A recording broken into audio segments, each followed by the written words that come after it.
Hello, and welcome to the Beyond Borders podcast, the podcast that explores topics related to international trade. This podcast is brought to you by Buckland. For over 70 years, Buckland has been working to help companies across the world experience global trade in a better way. As a customer-focused company, we provide you with a single source of unmatched customs brokerage, trade-managed solutions, freight forwarding, trade technologies, and warehousing and distribution services. I'm your host, Jenny Kaus, Marketing Coordinator at Buckland, and today I am speaking with our guest, Anka Wimbush. Anka is the National Account Manager at Buckland and holds her Certified Customs Specialist designations in both Canada and the United States. Anka has a depth and breadth of knowledge regarding brokerage and logistics gained over her 20 years in the industry. Anka works diligently to create lasting relationships with companies in the logistics industry. Anka, this is your second time as a guest on the podcast, so thank you for joining me again, this time to discuss non-resident importers. Thank you, Jenny, for having me. Great to have you back. I just mentioned we're going to be talking about non-resident importers. Non-resident importers are very commonly in the industry referred to as NRIs. So if you hear us talking about NRIs, non-resident importers is what we are talking about. I'm going to give a brief overview of what we're going to be discussing in this conversation today. We will be discussing a definition of a non-resident importer, what is it, high level, some of the key players involved in importing, why become a non-resident importer, how do you become a non-resident importer, and how can a broker help you? So, with that overview given, let's get started with what is a non-resident importer, or NRI. So what it is, it's actually a company that doesn't have presence in Canada, yet import into Canada from another country under its own company name and their own legal entity. So a non-resident importer is a person, let's use Canada and the United States as a most clear example here.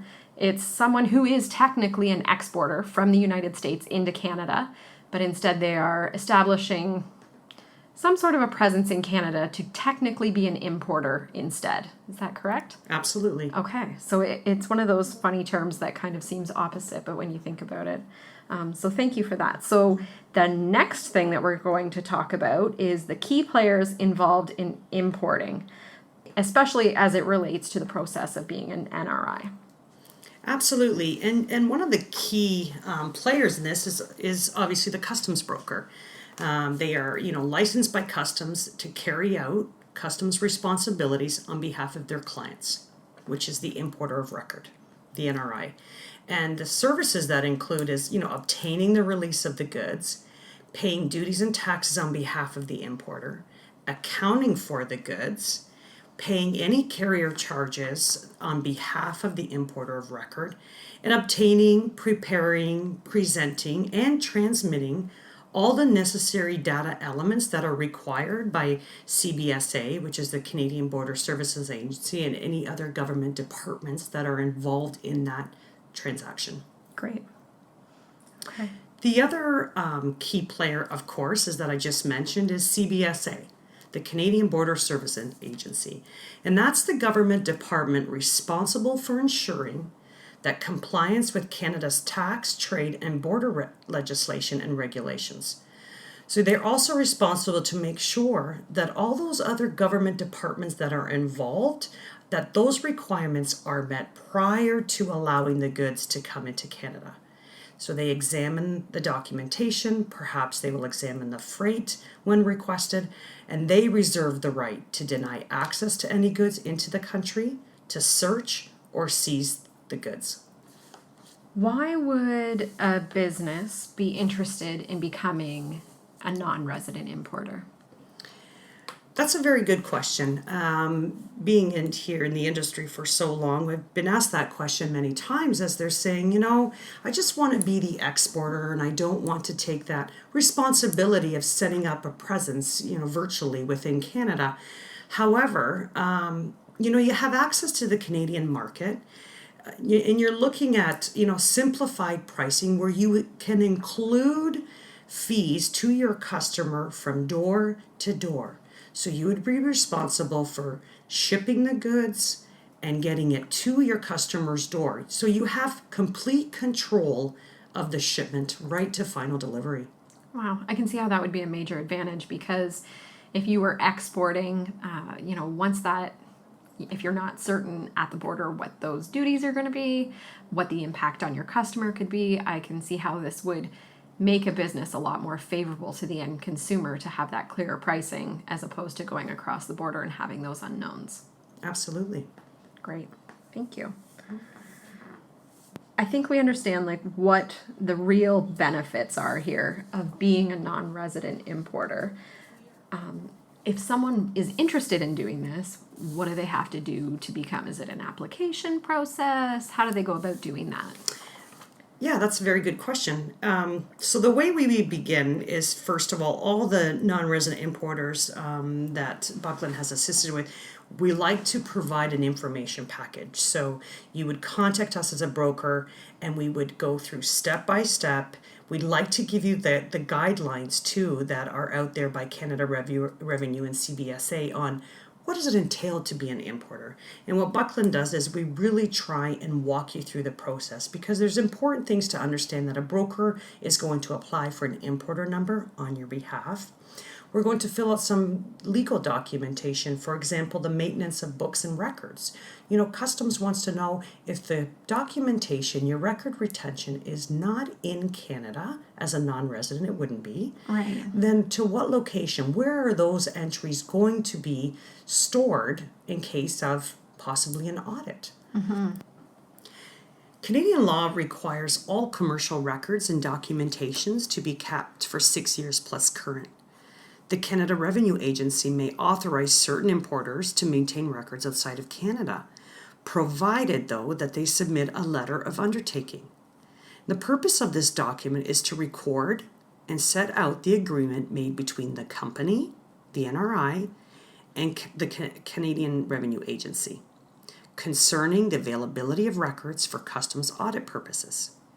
Once your business number has been assigned, we can assist with the completion of this letter. And the other thing that we really like to help understand or help explain to a non-resident is our Canadian government charges a value-added tax. It's called a goods and services tax. This tax is 5%, and it's the value of the goods. Okay. The Canadian value it's calculated. So as a non-resident, when you don't have presence here, you'd still pay that tax, but unfortunately you cannot claim that tax back. Okay. But we help you to explain the options you have. Sure. You have options to become a GST registrant, where you would have your finance people involved to ensure that the taxes are filed in a timely manner, an input tax credit, so that you can get those funds back. So there is a process, and there's as much in-depth as you want to be. So depending on your import activity and volume, possibly might not be an option for you to get and apply to get that GST back. However, we guide you through, we look at your import activity, and we give you options and what you're comfortable with in signing up. So this sounds like a decision that really is made on a case-by-case basis. It's not a generic thing that's applied to everyone, you should do this. Does it make sense for them to do this? Weighing out what are the advantages against what are the potential costs that could be incurred through doing this, and figuring out if it's right. And that's something that a broker can be helpful with. Absolutely. Great. Absolutely. Excellent. Thank you. So just to reiterate, as the importer of record, the non-resident importer will be responsible for payment of the GST duty, if any, of course. But there is that option, of registering or not registering in order to get the GST rebate. But again, only companies that can claim the GST is registered companies. So If your sales in Canada are over $30,000, an importer actually must become a GST registrant. Oh, okay. So that is something that is outlined in our booklet of assisting a non-resident in the decision making. Thank you so much for taking the time to talk to us today, Anka. This is a topic that I know is going to be very interesting to people, so thank you for taking the time to speak with us today. Oh, it was great. Again, thank you for having me. If you are interested in finding out more about becoming a non-resident importer, please feel free to reach out to us. That's the Beyond Borders podcast for today. Thank you so much for listening, and thank you to our guest, Anka Wimbush, for joining us and for sharing her expertise. If you're looking for resources related to international trade, check out buckland.com and click Learning Guides for downloadable resources ranging from Incoterms reference charts, tips for avoiding border delays, things to keep in mind when choosing a broker, and more. Also, be sure to sign up for our newsletter on our website to receive the latest trade news delivered right to your inbox. If you're interested in becoming a non-resident importer or just want some more information, please feel free to reach out to us through our website's Contact Us page, through Twitter, where our handle is @BucklandTweets, or through LinkedIn. Thank you for listening to the Beyond Borders podcast, and be sure to tune in again and subscribe for more great conversations about importing, exporting, and everything else in the world of logistics and international trade.